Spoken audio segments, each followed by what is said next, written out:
Hello, ഞാനിവിടെ വെണ്ടയ്ക്ക പൊരിയലാണെന്ന് തയ്യാറാക്കാൻ പോകുന്നത്. അതിലേക്ക് ഒരു 150 ഗ്രാം വെണ്ടയ്ക്ക ഇവിടെ എടുത്ത് വെച്ചിട്ടുണ്ട്. 1 ടേബിൾ സ്പൂൺ നാളികേരം ചെറിയത്. നാളികേരം നിർബന്ധമേ അല്ല അതിലേക്ക്. പിന്നെ 1 ടീസ്പൂൺ പരിപ്പാണ്, ഞാനതിനെ വെള്ളത്തിലിട്ട് കുതിർത്തി വെച്ചിരിക്കുകയാണ്. പിന്നെ താളിക്കാനാണ് കടുക്, ആവശ്യത്തിന് ഉപ്പ്, 2 പച്ചമുളക്, 1/4 ടീസ്പൂൺ മഞ്ഞൾപ്പൊടി, 1 മീഡിയം സൈസ് സവോള, 2 തണ്ട് കറിവേപ്പില. പിന്നെ ഞാൻ വെളിച്ചെണ്ണയിലാണ് തയ്യാറാക്കാൻ പോകുന്നത്.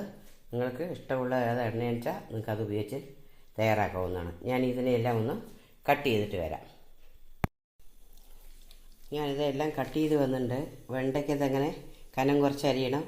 പക്ഷെ വെണ്ടയ്ക്ക നിൽക്കുന്നതിന് മുമ്പ് ശ്രദ്ധിക്കേണ്ട ഒരു കാര്യം എന്താ വെച്ചാൽ വെള്ളം ജലാംശം ഒട്ടുമില്ലാതെ തുടച്ച് വൃത്തിയാക്കി ഇട്ട് വേണം അത് മുറിച്ചെടുക്കാൻ.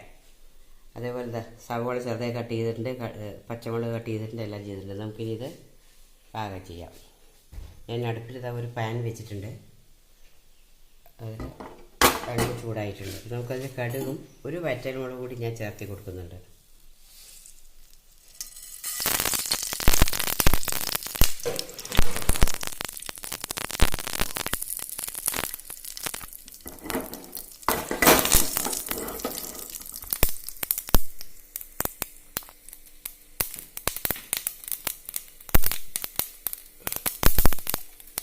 കറിവേപ്പില കൂടി ചേർത്ത് കൊടുക്കാം.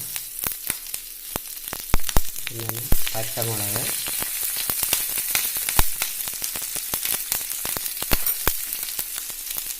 സവോളയും ഇതിലേക്ക് ചേർത്തി കൊടുക്കാം.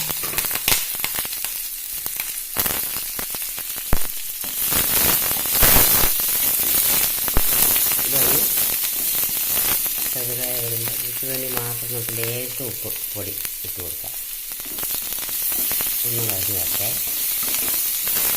വഴഞ്ഞ നമുക്ക് കുതിർത്തി വെച്ച പരിപ്പ് കൂടി ഇതോടുകൂടി ചേർത്ത് കൊടുക്കണം.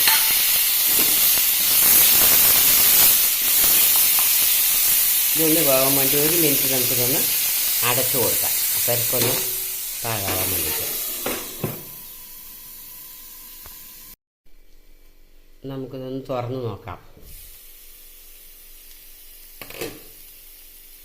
ഞാനിതൊരു 1/4 ഗ്ലാസ് വെള്ളം ഒഴിച്ചിട്ടുണ്ടായിരുന്നു. പരിപ്പൊന്ന് പോകാൻ പറയാൻ വിട്ടുപോയതാണ്. അധികം ആകരുത്. പരിപ്പ് വന്ന് കഴിയുമ്പോൾ വെള്ളം പറ്റി കറക്റ്റായിട്ട് ഇതങ്ങനെ ഇരിക്കണം. പിന്നെ നമുക്കതിലേക്ക് ആ നാളികേരം ചേർത്ത് കൊടുക്കാം.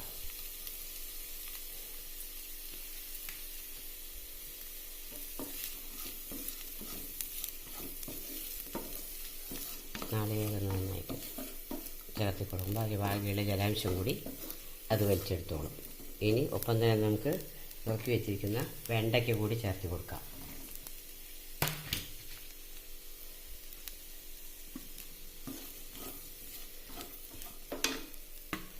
പിന്നെ എടുത്ത് വെച്ചിരിക്കുന്ന മഞ്ഞൾപ്പൊടി, ആവശ്യത്തിന് ഉപ്പ് ചേർക്കുമ്പോൾ ശ്രദ്ധിക്കണം. എന്ന് വെച്ചാൽ വെണ്ടയ്ക്ക ഇത് പാകമായി വരുമ്പോഴേക്കും ക്വാണ്ടിറ്റി കുറവായിരിക്കും, അപ്പോൾ ഉപ്പ് ജാസ്തിയാകും. അതുകൊണ്ട് ആവശ്യത്തിന് മാത്രമേ ശ്രദ്ധിച്ചിട്ട് വേണം ഉപ്പ് ചേർക്കാൻ. ഇതിൽ വെള്ളത്തിൻ്റെ ഒന്നും ആവശ്യമില്ല.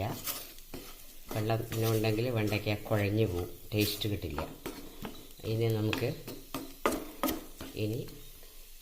ഗ്യാസ് സിമ്മിൽ വെച്ചിട്ട് അടച്ച് വെച്ച് വേവിച്ചെടുക്കാം. വെണ്ടയ്ക്കായ് പൊരിയൽ ശരിയായോ എന്ന് നോക്കാം. ഞാനിത് ഇടയ്ക്കൊന്ന് ഇളക്കി കൊടുക്കണം. ഞാനങ്ങനെ ചെയ്തിട്ടുണ്ട്. ഇടയ്ക്ക് ഉണ്ടാക്കാൻ നോക്കി ഇളക്കി കൊടുത്തുകൊണ്ടിരിക്കണം. നമ്മുടെ പൊരിയലിവിടെ റെഡി ആയിട്ടുണ്ട്. ഇത് നല്ല ടേസ്റ്റിയാണ്. എല്ലാവരും ചെയ്ത് നോക്കണം. ഞാനിവിടെ പരിപ്പ് കുതിർത്തി എടുത്തല്ലോ. അതിന് പകരം നിങ്ങളുടെ കയ്യിൽ പൊരികടലയോ അതല്ലെങ്കിൽ ഉഴുന്നുപരിപ്പോ ഉണ്ടെങ്കിൽ കടുക് താളിക്കുമ്പോൾ അതിൻ്റെ കൂടെ ഇട്ടാലും മതി. പരിപ്പ് തന്നെ വേണമെന്ന് യാതൊരു നിർബന്ധമില്ല. ടേസ്റ്റ് വ്യത്യാസമൊന്നും വരില്ല. നമ്മുടെ വെണ്ടയ്ക്ക പൊരിയിലൂടെ റെഡി ആയിട്ടുണ്ട്. എല്ലാവരും ഒന്ന് ട്രൈ ചെയ്ത് നോക്കണം. Okay, thank you for watching.